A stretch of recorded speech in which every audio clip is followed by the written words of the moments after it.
بسم الله الرحمن الرحیم. سورہ آل عمران رکوع نمبر 12. اعوذ باللہ من الشیطان الرجیم. بسم اللہ الرحمن الرحیم.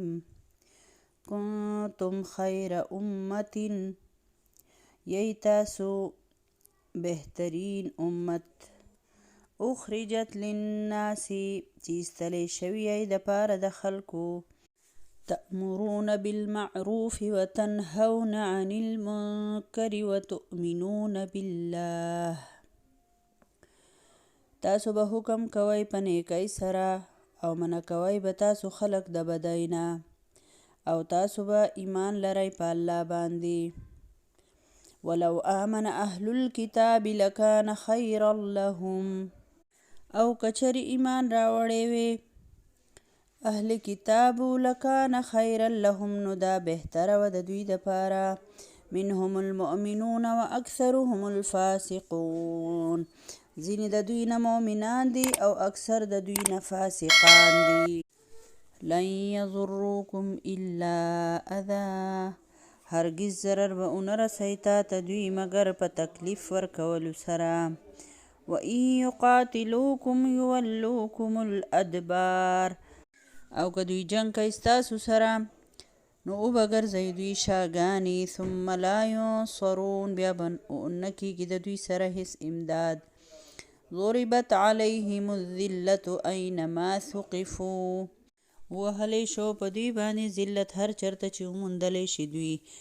الا بحبل من الله، مگر نه په رسۍ یعنی په پناه ملاوېدو سره د طرفه د الله نه. حبل رسۍ ته وایي، خو دلته مطلب دا دی مګر په پناه ملاوېدو سره د طرفه د الله نه. وحبل من الناس، او په پناه ملاوېدو سره د طرفه د خلکو نه.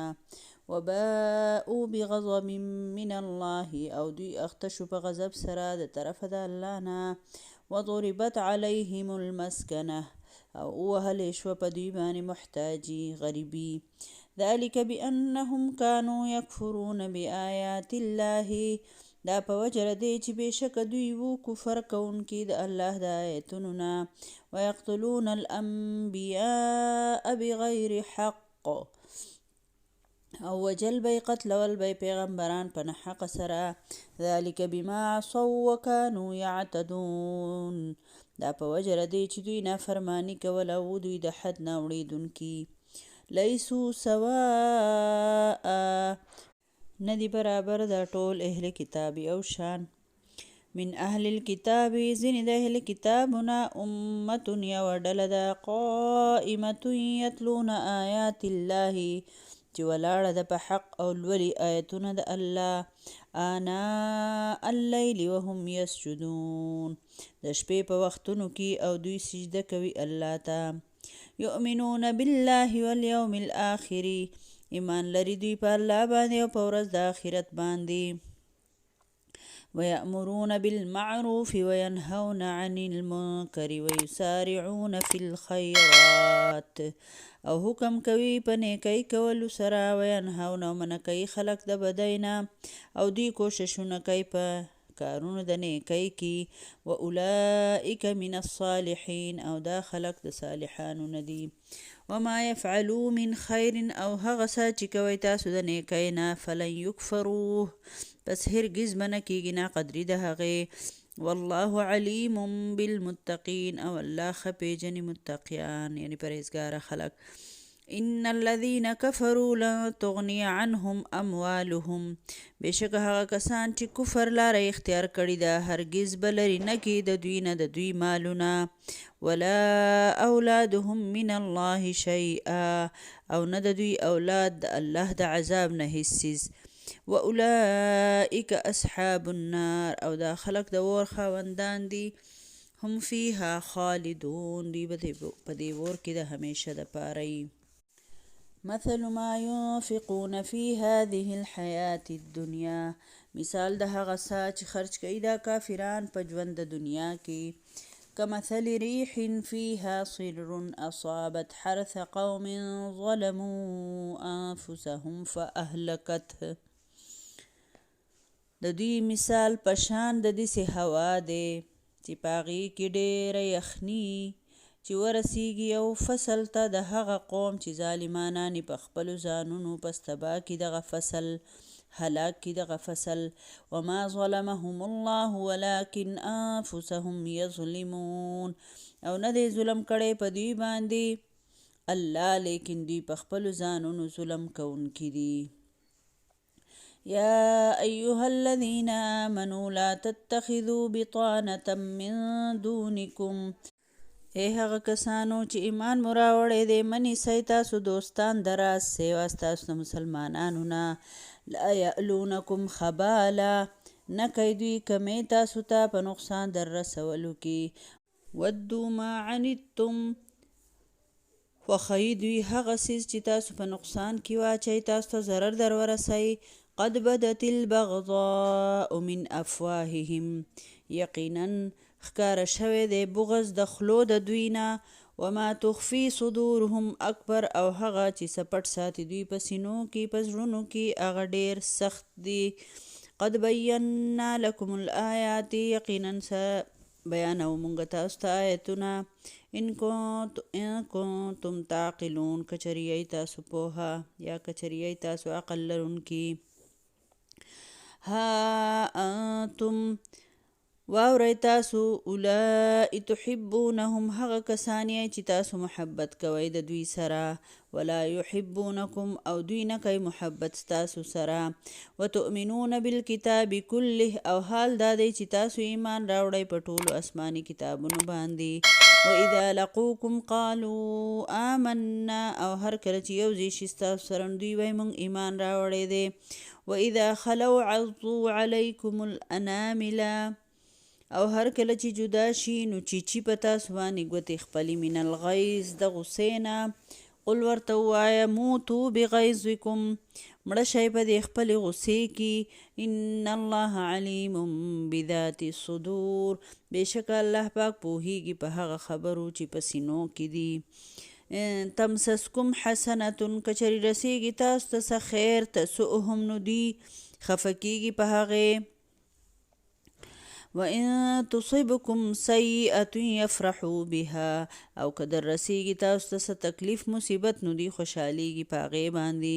وَإِن تَصْبِرُوا وَتَتَّقُوا، او که چېرې تاسو صبر وکئ او ویریږئ د الله نه. لا یضرکم کیدهم شیئا، نو هیڅ ضرر به ونه رسئ تاسو ته د دوی تدبیرونه د هیڅ قدر لا. ان الله بما یعملون محیط، بېشکه الله په هغه کارونو چې تاسو یې کوئ احاطه کوونکی دی. په دې رکوع کې الله رب العالمین امت مسلمه ته، یعنی مسلمان امت ته، د هغه خبرې بیا یادګیرنه کړې ده کومه چې د سوره بقرې په 19 رکوع کې تیره شوې وه، چې رسول الله صلی الله علیه وسلم امتیانو ته الله فرمایي د دنیا د مشرۍ او د رهنمایۍ کوم منصب چې د بني اسرائیل نه د هغوی د نااهلۍ په وجه واخیستی شو، نو هغه دې امت ته حواله شو، ځکه چې د ښکلي اخلاقو او د ښه عملونو د نیکو عملونو په وجه باندې اوس په دنیا کې د ټولو نه بهترینه ډله چې ده هغه د نبي صلی الله علیه وسلم امت دی. نو په تاسو کې به د نیکۍ د قایمولو او د بدۍ د ختمولو صفتونه پیدا شوي. اوس دې ډلې له پکار ده چې خپله ذمهداري وپېژني، لکه نبي صلی الله علیه وسلم خو دا کار وکړو او صحابو ته یې وښو او صحابو پې عمل وکړو. اوس ما او تعالی پکار ده چې د هغوی په طریقه روان شو او د غلطو کارونو د نه ځان هم وساتو او بل ته هم منع کړو. نو الله رب العالمین دلته دا خبره فرمایي چې تاسو بهترین امت یې، د خلکو نه رایستلی شوي یې، مطلب تاسو د خلکو د اصلاح او د هدایت دپاره ودرولی شوي یې په دې میدان کې، د خلکو اصلاح به تاسو کوئ. اوس دې آیت ته وګورئ او د خپلو مسلمانانو د عملونو ته وګورئ که نه، چې لکه الله پاک زما او ستا کار څه بیان کو، چې زما او ستا کار څه دی په دنیا کې، د نیکۍ حکم ورکول، د بدۍ نه منع کول. وتؤمنون بالله، او تاسو به په الله باندې ایمان ساتئ. یعنې دا کار به ځکه کوو چې په الله به ایمانی چې الله پیدا کړي او دا هم کار دی د دپاره دنیا ته راغلي او نبي صلی الله علیه وسلم امتیانو. نو مونږ خلکو څه چل شروع کړو د نبي صلی الله علیه وسلم امتیتوب یې په دې باندې کو چې بس صرف عید میلاد النبي پیژنو چې ګربتی ولګوو او دغه چراغان وکړو او یا ظاهري او څو رسمونه چې دي هغه مونږ د نبي صلی الله علیه وسلم طریقه ورته وایو او بس.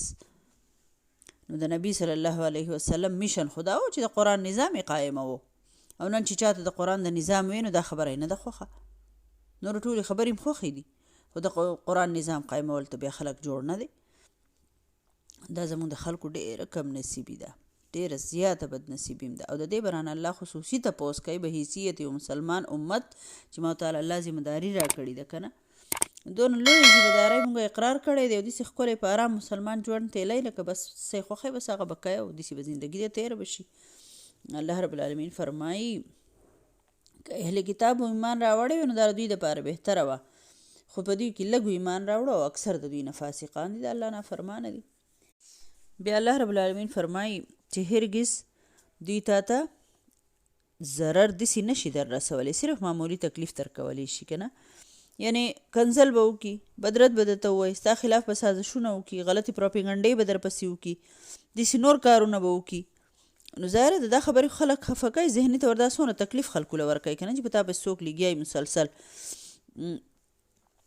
او باقي الله پاک ځکه دا فرمایي چې په دوی کې بهادري نشته دی، منامخ راتلی نشي، د جنگ طاقت په دوی کې نشته دی. او که فرض که د جنگ موقع راله ده د یهودو سره نو الله فرمایي دا به بیا شاګانې ښکاره کوي، یولکم الادبار، مطلب دا چې تیښته به کوي، دا نشي کولی، جنګ هم نشي کولی. او دا د قرآن دا ثم لا ینصرون بیا به د دوی مدد نه کېږي. د قرآن دا آیتونه داسې ټیک په ټیک باندې دغه شو پوره شو که نه دا پیشنګویي چې د یهودیانو داسې انجام شو چې په مدینه کې خو ټول یهودیانو که نه نو بنو قینقاع چې وه نو هغه جلا وطنه شو، د سره د وطن نه وشړلی شول. بنو نذیر او بنو قریظه چې دی خو په نمبر باندې قتل کړلی شو او ښځې او بچي چې دی هغه لونډیانې غلامان جوړ شو. او دغه شانتې د خیبر او د دوی هغه پټي او هغه فصلونه او د دوی هغه قلاګانې هغه هر څه لاړه ختم شو. په هر میدان کې الله رب العالمین دوی ذلیله کړل او الله پاک اسلام له قوت او طاقت ورکو. بیا الله فرمایي ضربت علیهم الذلة، په دې باندې ذلت راخور دی هر چرته چې تاسو دوی بیا مومئ. الله فرمایي نو په دې دنیا کې چې چرته هم دی بني اسرائیلو ته تاسو ګورئ د یهودو ته لږ ډېر امن نصیب دی که نه نو هغه د دوی په خپل زور یا په خپل طاقت دا ډېر بزدله قوم دی، دا د خپل زور او په طاقت ډېر چالباز قوم دی. دا نو خپل زور او خپل طاقت په وجه باندې دوی ته نه دی نصیب شوی بلکې یا خو د بل په زور او یا د بل په مهربانۍ په وجه ورته نصیب شوی دی، یا خو چرته مسلمان حکومت ته د خدای په نوم امان ورکړی دی او یا چرته یو غیر مسلم حکومت ورته په خپل حمایت د وجې نه پناه ورکړې ده. دغه شان ډېر ځله ورته په دنیا کې ښه د زور مقام میلاو شوي ده خو د خپلو مټو په طاقت نه بلکې صرف د بل په حمایت او په مرسته باندې. نو اوس هم د اسرائیل چې دي نو د دوی سره د چا دغه امریکا ورسره ده نو چې امریکا ورسره لرې کړي د اسرائیلي زور هم نشته دی. بیا الله رب العالمین فرمایي چې ټول برابر نه دي، بهترین بندیان پکې هم شته. یهود دي چې ایمان یې راوړو په الله باندې، په نبي صلی الله علیه وسلم باندې او قرآن باندې عمل کوونکي، د نیکۍ حکم ورکوي، د بدۍ نه منع کول کوي. الله فرمایي دغه صالحان دي. او بیا الله فرمایي چې د کافرو به مال اولاد هېڅ په کار را نه شي او دا ټول د اور خاوندان دي دغه خلک. الله دې موږ ټول هر قسم کفر او ناشکرۍ نه په امان کړي. بیا الله دلته د مثال ورکړی د کافرو د خرچ چې بس داسې دی د دوی د دنیا کې چې کوم خرچ دوی کوي لکه هوا او په هغې کې سخت یخوالی او ایسته کې فصل ته ورسېږي یخوالی او ایسته کې فصل چې دی هغه هلاک کړي او دوی په خپلو ځانونه په خپله ظالمان شي. نو دلته د پټي او د دې فصل نه مراد د ژوند پټی دی که نه چې دا فصل چې دی دلته څه وکړی وه په آخرت کې ریبې که نه نو د هوا نه مراد دلته د نیکۍ هغه سرسري جذبه ده د هغې په وجه دا کافران د خیر ښېګړې په کارونو کې خپل مال لګوي که نه که ستاسو خیال مختلف ډېر شي خیراتي ادارې چلی د دنیا د خیر کارونه کوي که نه نو دغه د خیر ښېګړې دا جذبه چې کومه ده نو دا خو د دوی د سرسري جذبه خو شتې فصل دی ټیک شوه ولاړ دی خو سخت یخوالی دې ته وایي چې دوی کې ایمان نشته دی او د الله د نافرمانۍ کارونه کوي که نه. مطلب دا چې خیرات خو په خپله باندې خیر و خیرات چې ورکړي که نه، نو دا خو په کار ده چې الټه د دوی فصل ته ترقي ورکړي.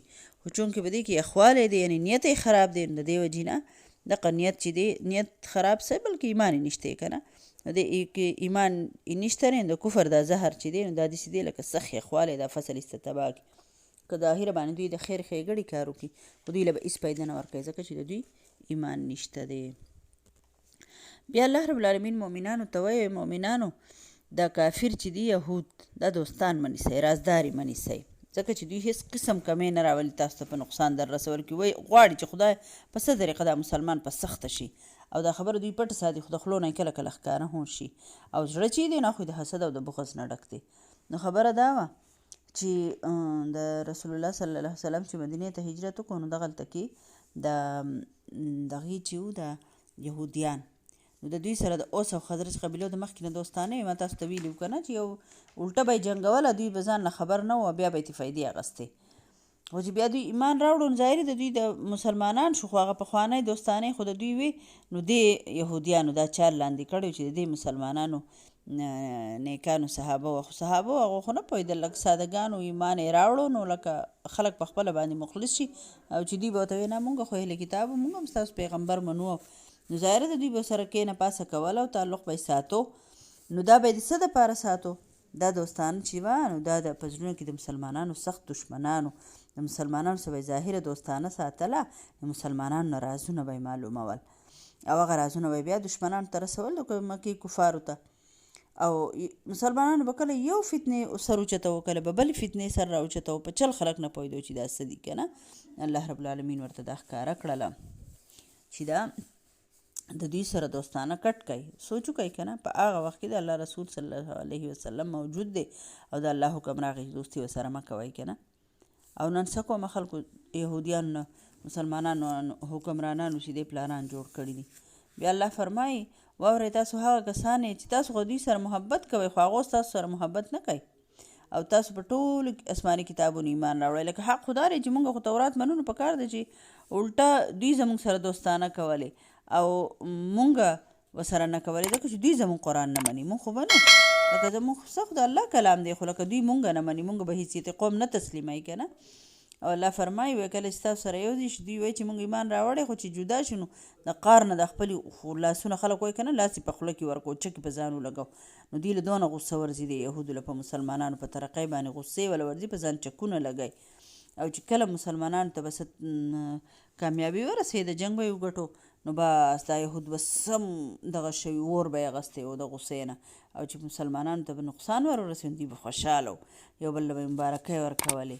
الله فرمایي که تاسو صبر وکړئ تقوا اختیار کړئ نو دوی تاسو ته هېڅ د دوی د تدبیرونو تاسو ته هېڅ نقصان نشي در رسولی. بېشکه الله دوی چې څه کوي الله پاک دوی په ټولو عملونو احاطه کوونکی دی.